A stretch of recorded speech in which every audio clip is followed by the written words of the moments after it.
नमस्कार दर्शकों, आप देख रहे हैं एसके लाइव। आपका समय, आपकी खबर। वाणी भूषण संत श्री शंभू शरण जी लाटा जी महाराज आज हमारे साथ उपस्थित है। यह हमारा बहुत सौभाग्य है कि आज वो हमारे साथ हैं और हमें और आपको उनके जीवन के बारे में बहुत कुछ जानने को मिलेगा। तो गुरुजी, आपका बहुत बहुत अभिनंदन है, नमस्कार है। तो आप अपने बारे में कुछ बताइए कि आपका जन्म कहाँ हुआ। आप और बातें पूछिए, हमारे बारे में जान के क्या होगा। नहीं, राम नाम तो आप कह ही रहे हैं, वो उससे तो हम जुड़े ही हैं, पर जिसने आपको ये सब करवाने की शक्ति दी, तो आपके बारे में भी जानना तो बनता ही है। ऐसा है, कोलकाता में जन्म हुआ हमारा, वैसे मूल निवासी हम लोग राजस्थान से। अच्छा जी, तो आपने ये कथा कब से कहनी शुरू की या आपकी रुचि ये कैसे उत्पन्न हुई? हमने 89 में संत मुरारी बापू से कथा सुनी, फिर 90 से हमने कथा का प्रारंभ किया। अच्छा, तो 90 से आपने कथा कहनी शुरू की। तो जब आपने पहली कथा कही तब आपका अनुभव कैसा रहा? अच्छा रहा अनुभव। ऐसा लगा कि ये कथा की नितांत आवश्यकता है संसार को, और इतनी सरल रामचरितमानस है जिससे व्यक्ति जो धर्म से विमुख हो गए हैं वो वापस अपने धर्म में आएंगे। ये बहुत जरूरी काम है। तो पहली कथा आपने कहाँ कही थी? पहली कोलकाता में ही कही थी।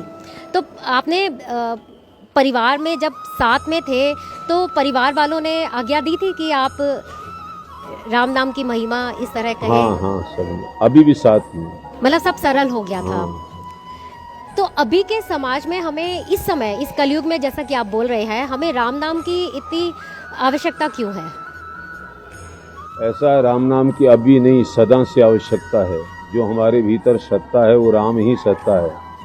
राम बोलना बंद हो जाए, प्राण निकल जाए, तब लोग कहते हैं राम नाम सत्य। वही हमारे घर का मेंबर है, लेकिन हम उसके पास बैठ नहीं सकते। जल्दी निकालो इसको। इसलिए राम को जानने से ही जीवन का सच्चा रहस्य पता लगता है। जैसे कि आपने बताया कि राम शब्द दिखने में जितना सुंदर है, इसका उच्चारण उतना ही मतलब महत्वपूर्ण है।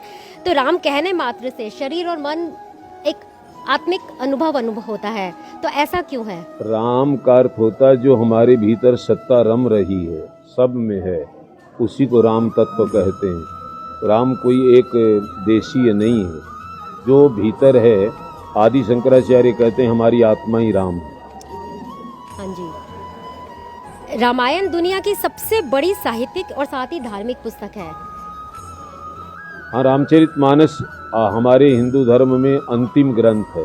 वेद शास्त्र पहले से चले आए हैं, लेकिन रामचरितमानस अंतिम है। इसके बाद कोई ऐसा ग्रंथ आया नहीं जिसको ऐसी मान्यता मिले। तो रामचरितमानस को बड़ा आदर देते हैं लोग, और बहुत सरल भाषा में, गांव की भाषा में। जैसे भगवान घर घर में, गांव गांव में गए, वैसे तुलसीदास जी का मानना था कि उनकी कथा भी घर घर में जाए, गांव गांव तक। तो आज हमारे समाज में, जैसे कि आपने बताया, अपनी कथा में कहते हैं संस्कार नहीं है और बहुत अधर्म फैल रहा है, तो इसके बारे में आप क्या बताना चाहेंगे? इसीलिए तो कथा है। आज देख लो, बिना संस्कार के सारे परिवार दुखी हैं। क्या कारण है? सब कुछ होते हुए, पैसे बहुत हैं, परिवार बड़ा है, रहने को मकान बड़े बड़े हैं, फिर भी आदमी परेशान है, क्योंकि वो धर्म से विमुख हो गया है, संस्कारों से हीन हो गया है।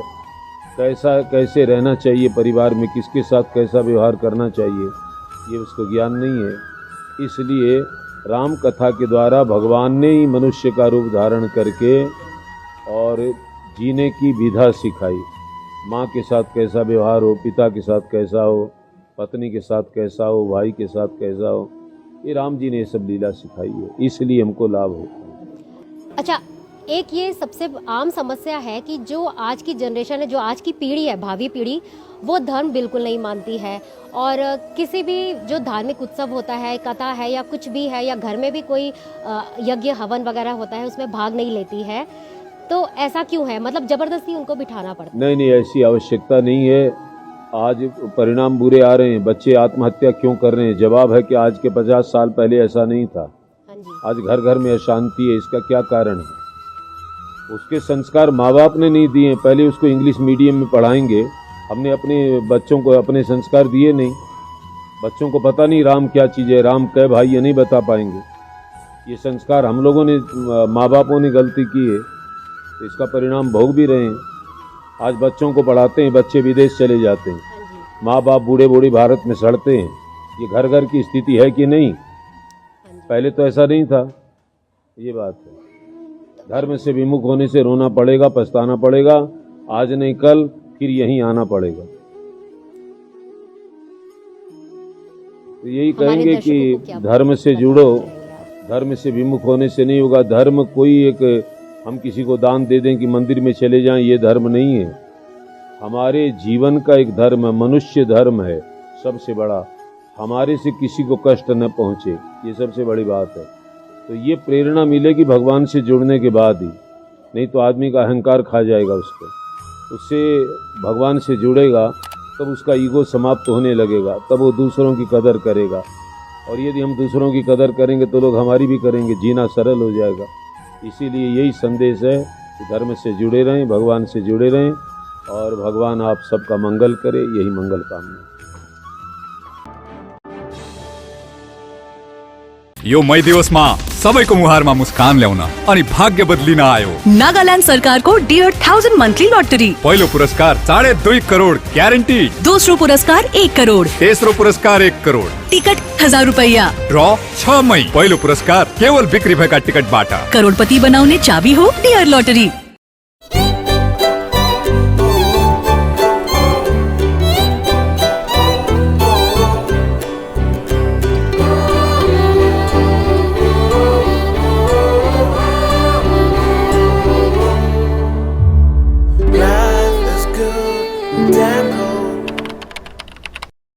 ये हम लोग सीएनसी कटिंग करते हैं, बोर्ड में करते हैं, प्लाईवुड में करते हैं, एसीपी में करते हैं। Any size any design we can cut it on, just like this we have cut for a door. ये सब डिजाइन जैसे कटी हुई है, एक बोर्ड में हमने 8 डिजाइन डिस्प्ले करी है, ऑल रेडी टू कट। इस डोर पर भी हमने एक सीएनसी कटिंग करके एक जाली वर्क लगाया है। ये जैसे बोर्ड पर 3D कटिंग की है, ये भी जाली कटिंग होता है। ये पर्दा मोहब्बत बोलते हैं इसको, ईव्स बोर्ड, ये भी कटिंग होता है हमारे यहाँ। और जानकारी के लिए कॉल या व्हाट्सएप करिए 9434040400 पर। गोदरेज इंटीरियो घरेलू और कार्यालय दोनों क्षेत्रों में भारत का प्रीमियम फर्नीचर ब्रांड है, जो डिजाइन, निर्माण और स्थिरता के लिए एक जाना माना नाम। फर्नीचर श्रेणी में देश की सबसे बड़ी इन हाउस डिजाइन टीम। आपकी सेहत का ख्याल रखते हुए हम आपका जीवन भर साथ निभाते हैं, क्योंकि हम हैं ग्रीन गार्ड सर्टिफाइड, एर्गोनॉमिक और बहुत टिकाऊ। अनुभव करने के लिए स्टोर में पधारें। SN interiors, Godrej showroom, planet mall, Sevoke road, Siliguri.